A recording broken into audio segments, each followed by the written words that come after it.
Hello, how are you? Hello, my love. How are you? Not too bad. Having a bit of a hectic week, but we are thriving and surviving through it, or And at least gritting your teeth. that what is what I am telling myself. Well, I'm on my third cold this winter. I don't know Ew. what's going on, but I'm ill again and I don't get ill. So No, don't know there what's is happening. so much going around at the minute that it's just But I don't want it all. no, I don't. I You can don't keep want it it. all. I don't want it. You I'm a fairly introverted person, so I don't know how I'm catching all of these colds. spending too much time with the people. Yeah, that's it. Yeah, it's there is a lot going around. I had a horrific cold before Christmas. I think it's maybe all three of yours like in one. Maybe I just got through So it your all. post-run one, Yeah. yeah, you were really poorly, weren't you? Yeah, proper poorly. Uh, But I've so far, touch wood, managed to avoid anything in 2025. you're seeing me next weekend, so I am. good luck. Make sure it's gone. I'm not coming. Come with All right. find a COVID mask. I'll pop it back on. I'll try my best. Lots of Yeah. Vitsy. Yeah, that's what you need. That's what you need. And don't see Mm, anyone. Just don't see no. people. We Yeah, don't. that'd be great, wouldn't it? But my job doesn't entail that. It is a bit of a people person job, isn't it? I always think that's Yeah. interesting when people say, "Oh, I'd love to do your job. I love dogs. I don't really like people that much." And I think, "Oh, this is not the job for you then, because this is very much a people liking people job Yeah, like with if a bit you of if you dogs want thrown to in." yeah, if you want to work with dogs and not around people, you work in a sanctuary or rescue where you Exactly. probably won't come across people that Yeah. much. But Not this job. being a trainer and behaviorist is all about your people skills and enjoying being around people. Yeah. Like if you were so quiet and you really hated people, that'd be a well hard job. That'd be a mad job to have to do. Yeah, I think also there's a lot of skills involved in being a trainer and behaviorist that involve really nurturing the person as well and building Mm, the person up and understanding how to teach people, how people learn, all of mm, those different elements to it. I think if you really were trying to avoid people in your day-to-day life, you would find this one quite a challenging role to have. for sure. And sometimes, like if John's away, I'll see Alice and just clients in a day. So you do need to enjoy being around people because sometimes they're the only people you'll see. Yeah. Yeah. That's the point actually, because I always say to my agility clients that have weekly, I see them more than most of my family. Yeah, Like totally. they're kind of our family and they Yeah, probably sometimes know more about me than my family yeah, does because we just yeah. chat every week. That's So it. It is a very social job, and you do need to and you need to form relationships with people like immediate, no, not immediately, but really quickly. You need to quickly. forge that kind of Trust as well. yeah. Yeah. So it does make me chuckle when people say, "Oh, I'd love your job. I don't really like working with people. Don't really. I'd rather work with dogs." And I'm like, this Not is the right not the one. one. No. You'd find No. out pretty quick. So what are we chatting about today? Today we are talking about social media in our role, I guess, and how it's changed. Yeah. Like, I think you've been working in the job a little bit longer than me, but I've noticed since lockdown a Yeah. huge shift in social media and dog training. It's mad. Yeah, definitely. It does feel like there was a massive shift at Mm, lockdown. I'm not entirely sure which bit of lockdown, but definitely that kind mm, of period of time. It yeah, was, it went from not really being a thing on social media to it exploding, and yeah. maybe not exploding in the way that I would have liked it to have. No, it's there's some crap. There is just some absolute rubbish out there, isn't there? And sometimes I will watch. I had to come off TikTok because Mm, mental A, health. mental health, Yeah. but B, time dump. Like you get Mm, proper sucked into it. But what I found with TikTok, which I didn't have with Instagram at the time, but I do think Instagram now has it as a bit more of a feature, was TikTok would show me stuff that I did not want to see because I'd watched a friend's dog training video. It was like, oh, you're interested in dog training. Here is all of this. And I was like, I don't, that's not what I identify as dog training. yeah. Um, and you didn't really get as much, you could kind of block people, I know, but you would still just be kept being shown stuff that maybe you didn't want to see. Instagram started doing it a little bit more now. So, Yeah. Yeah, they but have actually. And TikTok was the Facebook does one. shorts as well. I think the shorts on Facebook that keep coming up on mine. Is it Facebook? I think it is. Mm, We don't do TikTok anymore because of all no. those reasons. Yeah, I found TikTok the hardest one to kind of shut. I know it means I'm in my own echo chamber, but I like my echo chamber. My echo chamber works for me. I'm happy. I know what lane I want to be in with my dog training. I don't need to see people abusing dogs and calling it dog training to expand my echo chamber. I've got it. I know how it all works. Yeah. But yeah, I found that with TikTok more than anything, the poor advice that was just shoved down my throat on a daily basis. I didn't Yeah. like. I did when because so we had a mentoring few Okay. months when we set up Treetops, so the online school, if you like. And we were encouraged to get a TikTok account because Okay. it was trending. Yeah. And we tried it for a little bit. Me and Steph are terrible at social media. We don't like it. I wouldn't be on it if I wasn't on it for No. work. I wouldn't have it at all, which is not helpful when it's kind of an industry now that is existing more online than it is anywhere. So it's Yeah. really hard to compete with things. But yeah, I got to a point where I was staying up late. I was getting so angry and Yeah. stressed about some of the stuff I was seeing on there and how there was so much clever marketing as well surrounding Yeah. some of the videos. And I was just thinking, people are watching this, desperate people are watching these videos, possibly trying some of the things on it, are going to get themselves bitten and they're going to get the dogs in trouble. And I was so stressed. I had It to come is. off. It is. I do think I would probably, but at this point in my life, taken myself off social media. I'd definitely not be on Facebook. I only have a Facebook personal account because I need it for the business account. But then, like, you and I became friends because of Instagram. So Yes. there are positives in it, and I do like my personal account is all about my running and all of kind of my lifestyle stuff, and I do get quite a lot of inspiration from it. But I do make it very cultured as to exactly what I want to see. Yeah. My work is the same. Like everyone I follow is because I want to follow them, and they give me inspiration in some way. But what I find really challenging is the unsolicited advice that I get given through unqualified people on social media. And it's the Yeah. same in every industry. So if I look at my running social media, there's loads of bad advice on there. And I know it's bad advice because it just isn't common sense, most of it. Or you'll follow influencers who are running a marathon a week, which is not great for your body. I know that's not great for anyone's body. And so every industry, I'm sure, has these challenges, but I just feel like ours is worse. Well, yes, it is, because ours is creating unethical practice, fear and pain. And I'm sure there are other areas that are doing that as well, but I feel like there's more of that. The ethics is the problem. Yes. And the ethics combined with a lack of knowledge. Yeah. With the people who are giving out that education. Yeah. Because if you had the knowledge that shocking a dog or using a prong collar, like my knowledge tells me the long-term problems that's going to have. In the moment, it might look amazing, and you will have these before and after videos where a dog is completely shut down and looks like they're fully trained. But the long-term impact of it, you're not going to see on social media. No. And it's funny how, like, if you see somebody's social media who works ethically with animals, they will share the methods that they use. Like they will generally be like, this is what we do, this is how we do it, here's ways that you can help your dog do this. But when you find that there are the ones, like you said, where it's like a before and after and a surprise, the dog's done it, they never label the types of methods that they use, because they know people are going to read it and go, that sounds horrendous. Yeah. But then once they see the before and after, they're like, oh, magic, this guy can do it in a day. Yeah.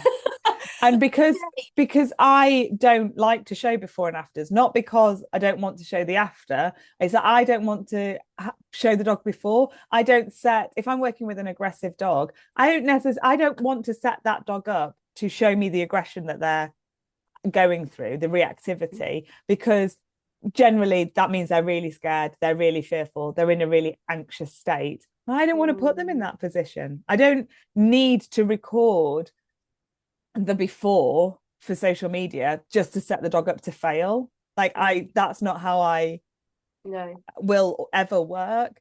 I will put a dog in a situation that they can cope with. I will watch the body language there. That will tell me everything I need to know. I don't need to see the big explosive reaction that I know that they're going to go through. I'm not going to do that. It's different for things like loose lead walking. Oh yeah, you got a dog. Yeah, they're doing that on all of their walks. Yeah. So you step outside the house and obviously they're going to pull on a lead. So you've got a video there for fine. Yeah. But when you're putting a dog into a position where you're changing their emotional state, that's just not fair. No, it's just not fair. No. And it's another penny in the jar of repeating the bad behavior that you're going to have to try and undo. So you're making it worse before you can make it better. Does it make sense? Yeah, absolutely, totally. I've done it with clients who've got dogs with, so I do a lot of separation anxiety work, and a lot of owners will send me a video. They'll say, this is what my dog does. I haven't necessarily asked for the video, but a lot of people have these, you know, they have a dog cam that records it, so they've got the footage. And I will sometimes say, like, they started here and now they're asleep while their owner's out, but I haven't put the dog in that position. Yeah. Whereas on the before and afters of these kind of transformational dog trainers in a day, they have set the dog up to have the worst reaction they could possibly elicit, and then ta-da, we've just caused it enough pain that it's now shuts down. Yeah. And I'm gonna say the two words together, but throughout lockdown, I think toxic masculinity comes to rise, doesn't it? I didn't know which two words you were going with then. You were like, oh my God, what's she going to say? This is scary. We're live. Yes, I agree. Yeah. And actually, from something you said earlier, I also wonder if the rise in popularity of TikTok during the pandemic, because I think it was a thing before, as far as I'm aware, but because everyone was bored, when I say everyone, not me, and I'm guessing not you either, we're doing like TikTok dances, and that was quite a big.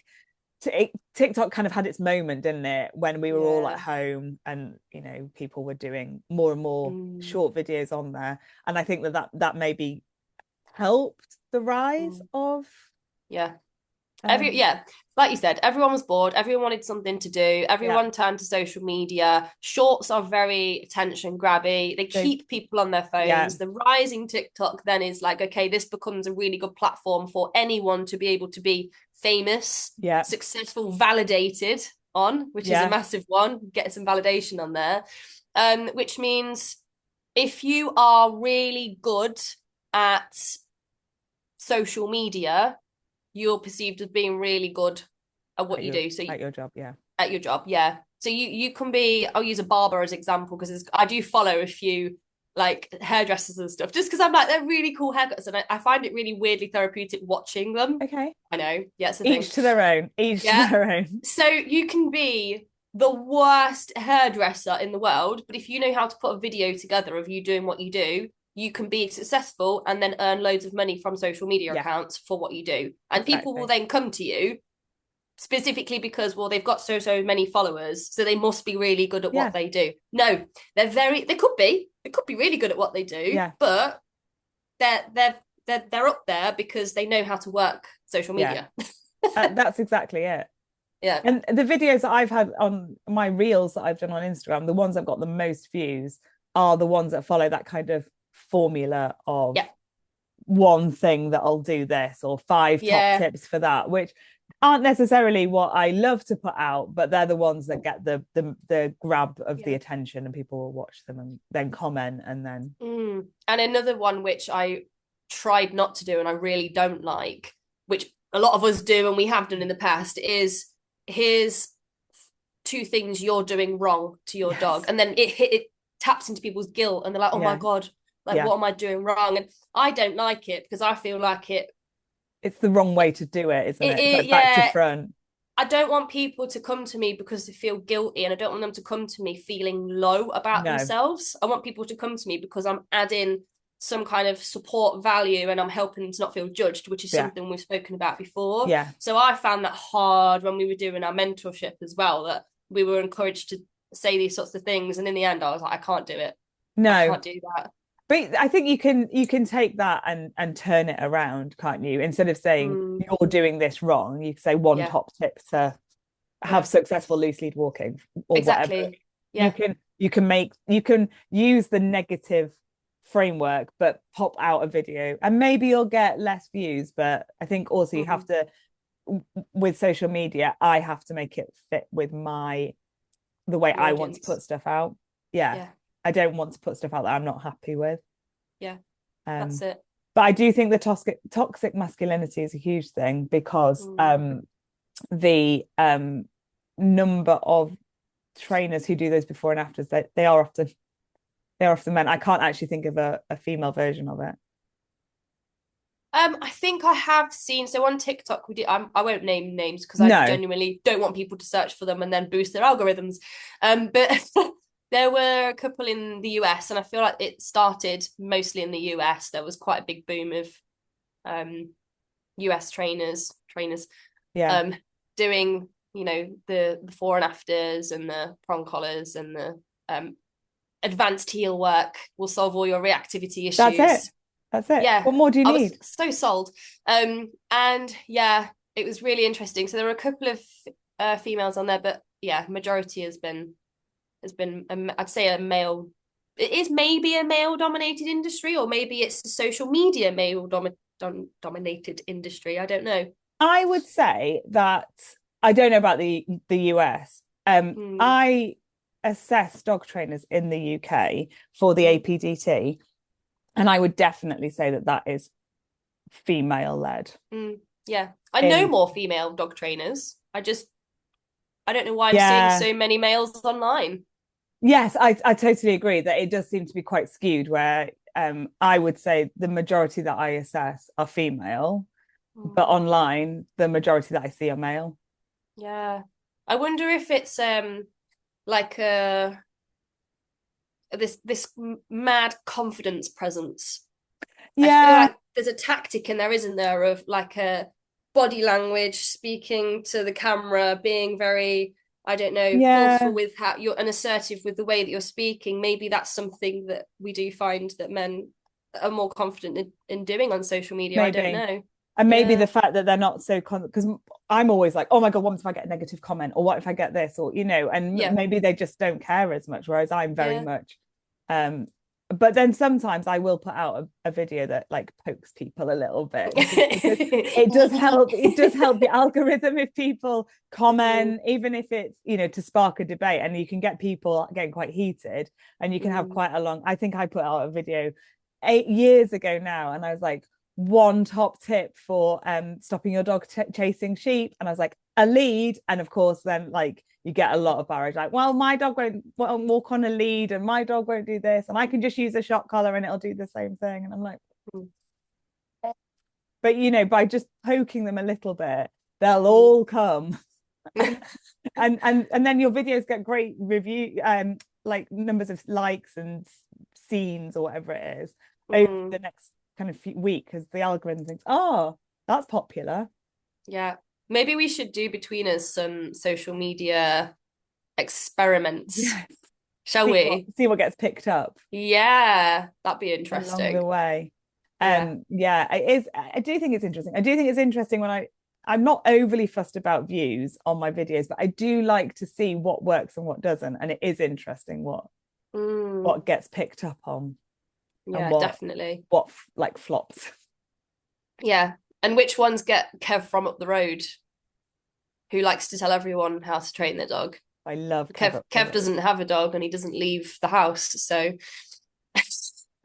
I remember walking a dog years ago, and it was on a lead because it didn't have a great recall, and it was just when I was a dog walker as well, it was just a walking client, and it was quite a sporadic dog, so it wasn't a dog that I would see very often. So at the end, it was like, just walk out on the lead for an hour, and I was like, perfect, not a problem, that's easy for all of us.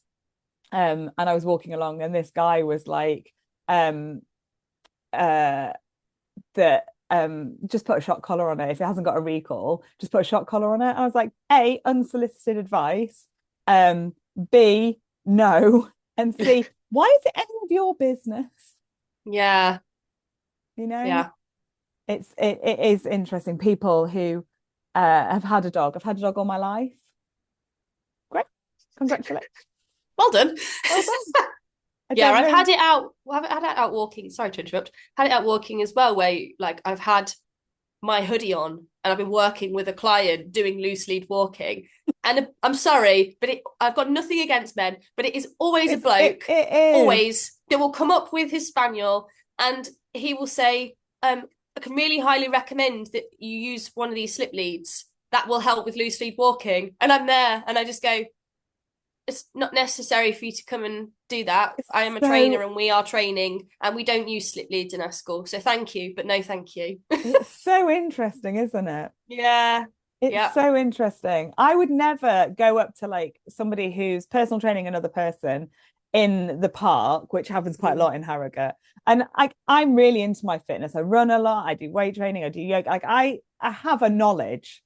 I am not a personal trainer, but I can't imagine going up to somebody in the park being like, shouldn't really lift weights. I think a run would be better for you. Yeah. Your form is wrong.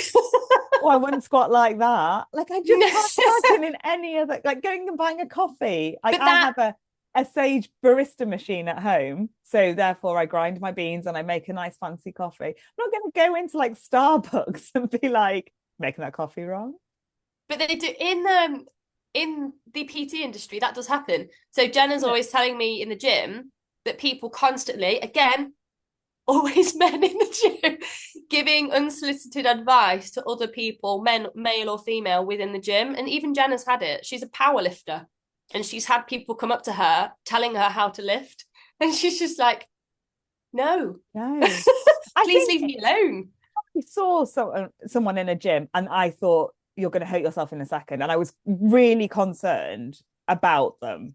I might like hover around to see if, you know, if sometimes things go wrong in the gym. But like you say, I wouldn't in any way.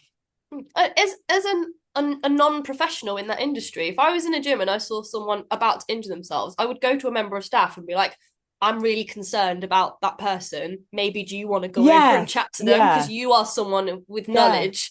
Where I'm just like some nobody in the gym, they don't know me. But it does happen. And I guess maybe there's industries we're not in that we don't know if it happens in. I'm sure. I mean, like, let us know if you work in an industry and you have a similar situation, because I'm always fascinated. What's that saying? It's not every man, but it's always a man. So we're not saying it's all of you if you're a man listening to this, but in our anecdotal experience, women don't do this as often. No. And again, I think that comes back to the confidence. Like I would never feel confident enough to go up to somebody and say, you're lifting that weight wrong, but a man would. Sure. I've lifted weights all my life. Therefore I know. Well done. And just to kind of bounce that around, turn it on its head, is that since I think more over the last sort of year and a half, especially since me and Steph have a little bit more of an online presence with Treetops, and we've kind of been branching out and talking to other trainers, and you naturally end up forming relationships. We've now got like 5 or 6 male dog trainers in our sort of social friendship group who are amazing, absolutely amazing, and we're very lucky to have quite a very experienced behaviorist locally to us, who is the most ethical, lovely, wonderful male dog behaviorist human being. And I think we need more of that, and that needs to be brought up on social media so that people can see that it's not just women positive, force treats down your dog's throat, and men are the big strong men with the big strong dogs. It needs to be somewhere a little bit different to that. I agree, and I think like Nando Brown used to be a good one for this, because if people don't know who he is a dog trainer.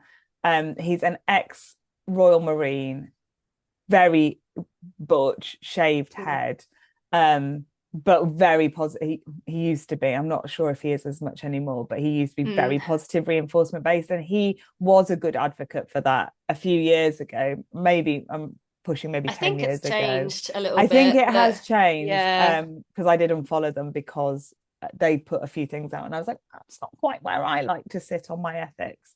But when I did some work with him years and years ago, he was very and he'd gone from I think he'd gone positive to balanced back to positive. So he knew both sides of it. And I was like, those kind of people that, you know, aesthetically, as well as if they've got the you don't have to be butch to be a positive reinforcement male trainer, but it does help change the viewpoint of people watching. Yeah, for sure. I do try and put out more videos if I'm working with a bull breed or a Malinois or a shepherd or a Rottie, because I think that there's a stigma that those dogs are completely different to any other dog and therefore cannot cope with positive reinforcement based training. They have to have a firmer hand. Which is so funny. It's the opposite way, isn't it? I was going to say, it literally could not be more opposite. Yeah, they're the nerviest dogs. Especially the shepherds, like quaking in their boots most of the time. Yeah, it's like, did I do it wrong? Did I do it wrong? Oh my God. Yeah. What did I do? What did I do? Yeah, absolutely. And they need that kind of more gentle approach. But you know, if you can train a tiger to give a voluntary blood draw through positive reinforcement, I can train a Rottweiler or a bull breed or a shepherd to walk nicely on the lead with positive reinforcement. Yeah, for sure. You should put that as your next post.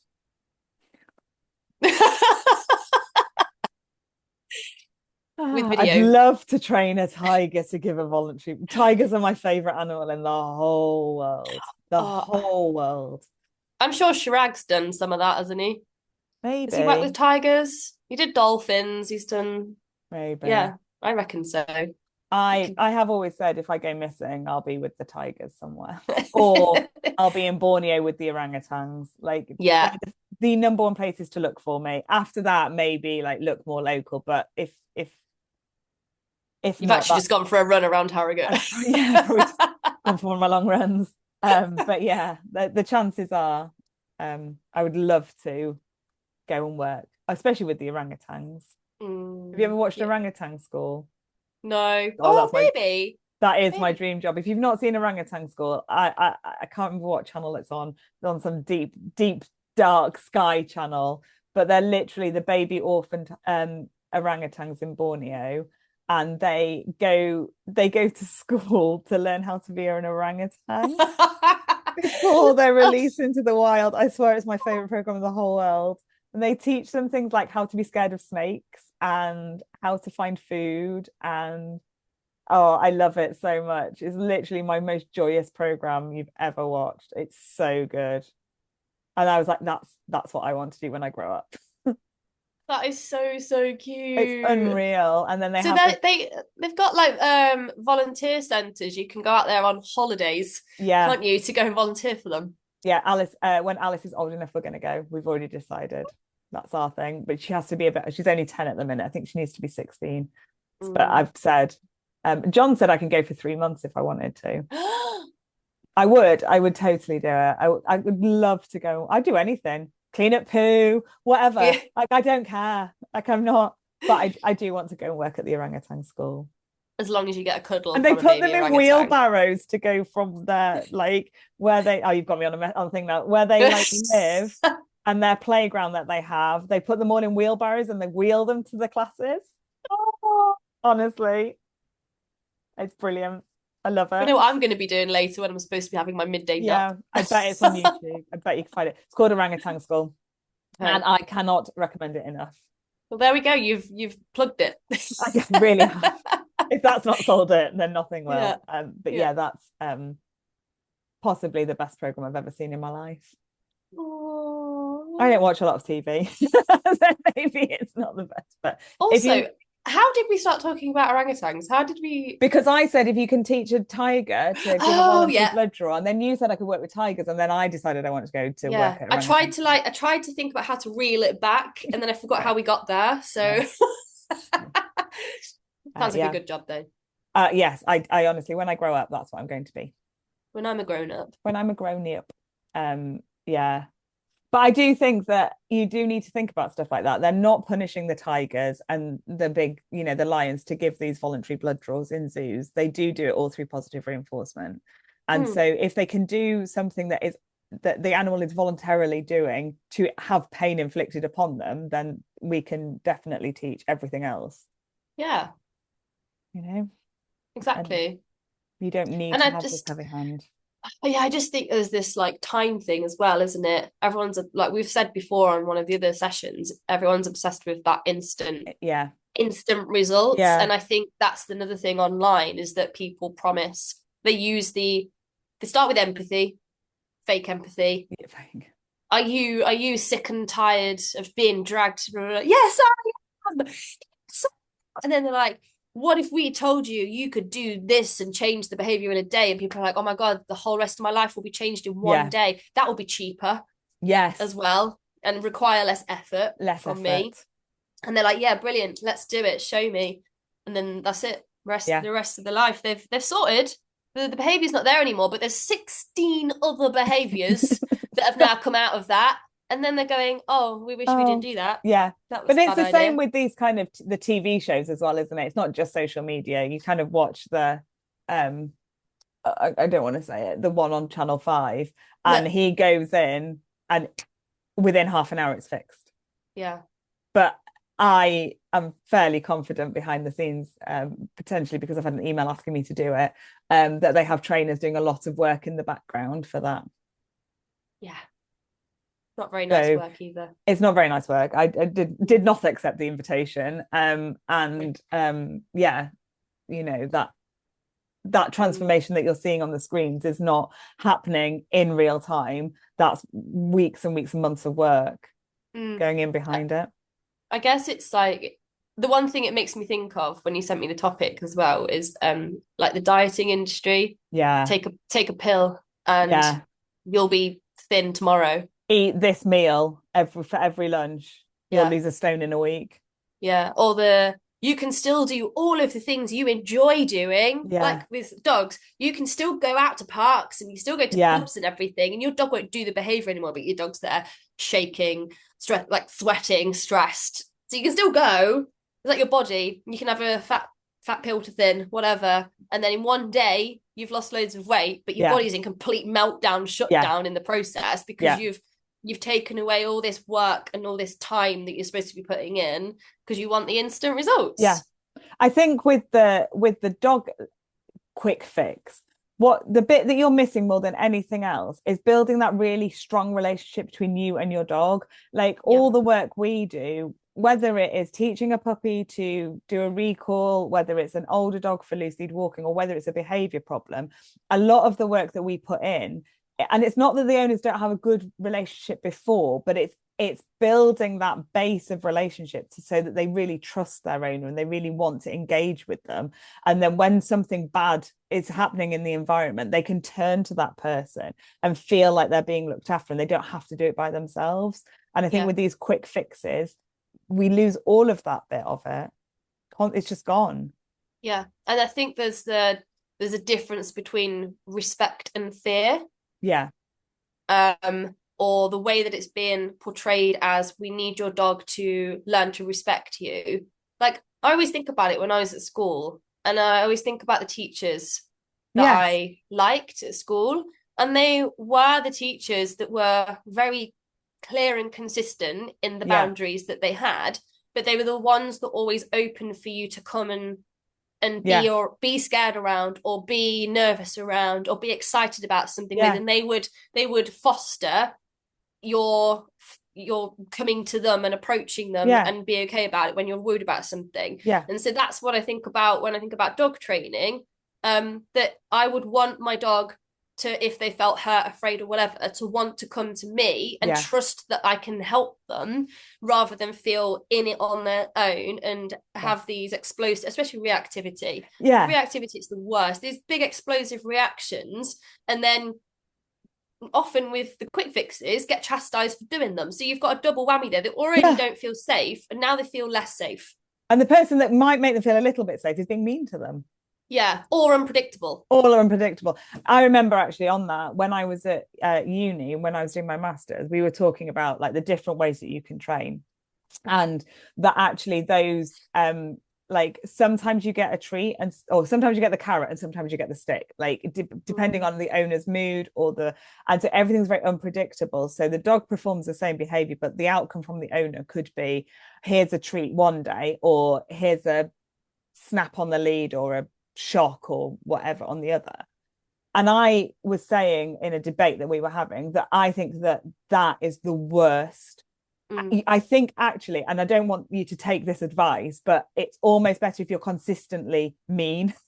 Yeah. Because the dog knows exactly, and they know then how to avoid that. It's not what, this is not me saying you should constantly shock your dog, but because the dog can be, that they know if I do X and Y will happen, okay, well, I just won't do X. It doesn't help them change their behavior like emotionally, but it means that they can have an avoidance.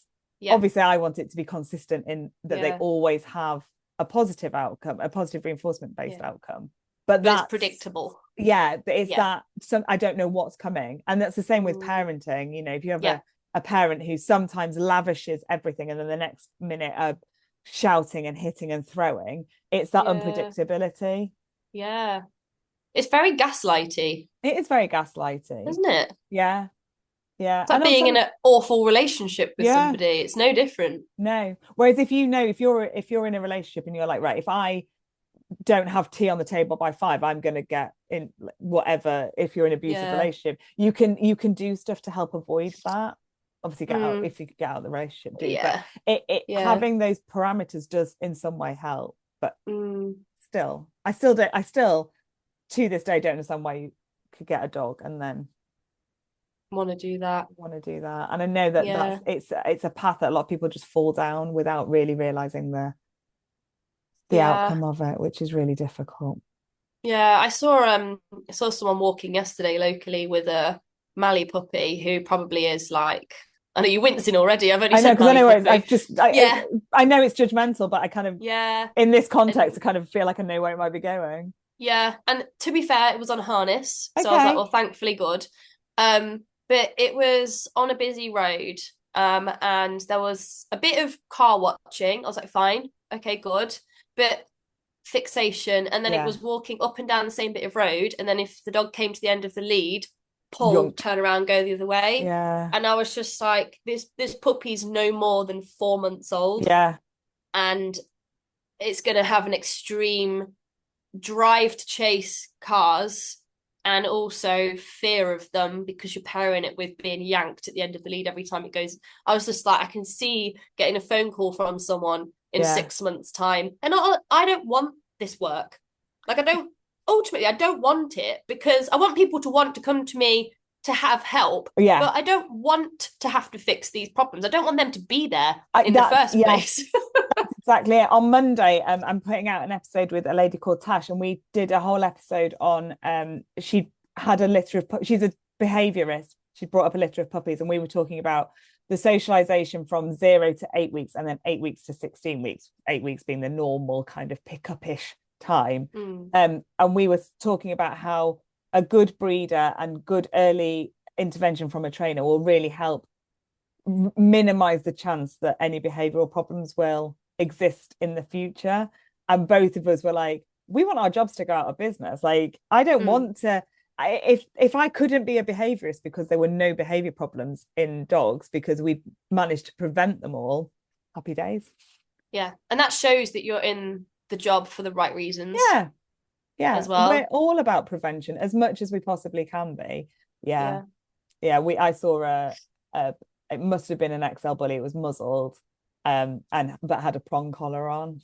That poor dog. I know, and I was with clients at the time and they were asking, so I would just explained it, and they were like, oh my god, I can't even believe they're legal. And I was like, yep, so, and sold as a quick fix.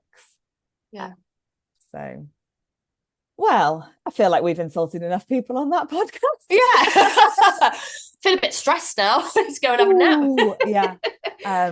nap. It's a really emotive topic, and there's nothing wrong with following people. I mean, I've read certain American, from I think he's from Mexico's, book. I did buy it in a charity shop, so he didn't get any royalties from it, just so that I understood where it was coming from. But I do think when you're watching anything, whether it's dog related, diet related, I think diet's the other one that I was thinking like a really big, very similar situation. just think about it really logically, and just think about, if I did that now in 3 months, 6 months time, what could potentially be the fallout of that? If I take that pill now to lose the 20 pounds that I'd like to lose, what is that actually going to do to me longer term? Same with, I'm sure there's other industries, but I don't know them as well. What's the consequence to whatever my action is now? Definitely. What's the longer term? And if you're not sure, I love it when people say, I've seen this, and I can I can say, yeah, it's great, I love that. Or actually, if you do that, this could be the fallout. It might not be, but it could be. It's a risk. So yeah, definitely. And I guess, speaking of social media as like a bit of advice for people, well, followers, we're not the best at social media, but we try and share whatever we can, and we post very irregularly and erratically, but sometimes we post, and when it's good, it's on there, it's pretty good. Sorry, that's not what you were gonna say. I would say share positive things. So to help the positive industry and ethical trainers, share their posts, share them to stories, even if it's not ours, even if it's imagine someone else's.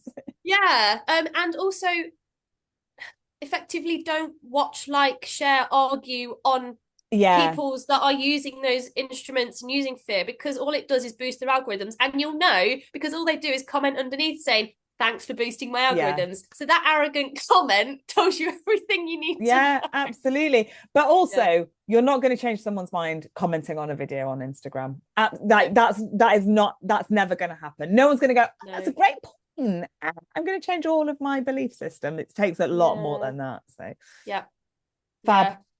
Right then. I'm sure we'll have plenty of more sessions where we'll kind of approach that subject a little bit, but it is very emotive. It's tricky, isn't it? It is emotive, and it is tricky, and there's nothing wrong with watching whatever you want to watch on social media. It's just really thinking about being a little bit more critical than in your thinking, than just kind of absorbing the information.